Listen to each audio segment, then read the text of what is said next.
खलीफा को उसका दुख देखकर बड़ा खेद हुआ और उसके चेहरे पर दुख के चिन्ह प्रकट हुए। यह देखकर खुशामदीद दरबारियों ने भी हाय हाय करनी शुरू कर दी। खलीफा ने भी 1000 अशरफियाँ और भारी कमखाब का थान देकर उसे विदा किया। उसने घर जाकर यह चीज़ें महजबीन को दिखाई तो महजबीन भी बहुत खुश हुई।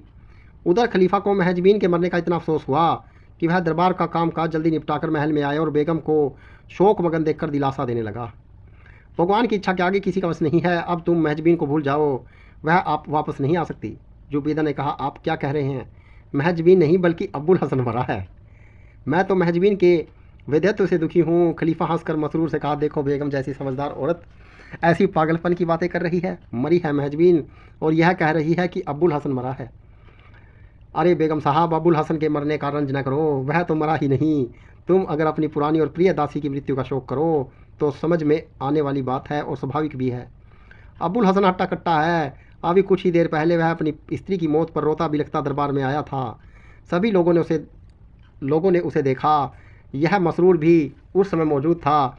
यह भी मेरी बात की पुष्टि करेगा। इससे पूछो कि मैंने क्रियाक्रम के लिए अब्बुल हसन को 1000 अशरफियाँ और कम खाब का एक थान दिलवाया है या नहीं। अब्बुल हसन रोते रोते ही दुआएं देकर चला गया। मलिका जुबैदा बोली, हजूर मैं जानती हूँ कि विनोद प्रियता आपके स्वभाव में है, इसलिए ऐसी बातें कह रहे हैं, किंतु यह अवसर हंसी मजाक का नहीं है। अब्बुल हसन बहुत अच्छा आदमी था। आपका तो वह प्रिय दरबारी था। स्वाभाविक तो यह था कि आप भी उसकी मृत्यु पर खेद होता और आप हैं कि कहते हैं कि महजबीन मर गई। खलीफा ने कहा, बेगम मैं तुम्हें कैसे समझाऊं कि मैं मजाक नहीं करता। यह वास्तविकता है कि अब्बुल हसन जीता है और महजबीन की मृत्यु हो गई।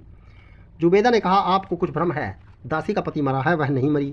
अभी कुछ देर पहले वह रोती हुई मेरे पास आई थी और बहुत देर तक अपने पति की मृत्यु का विलाप करती रही।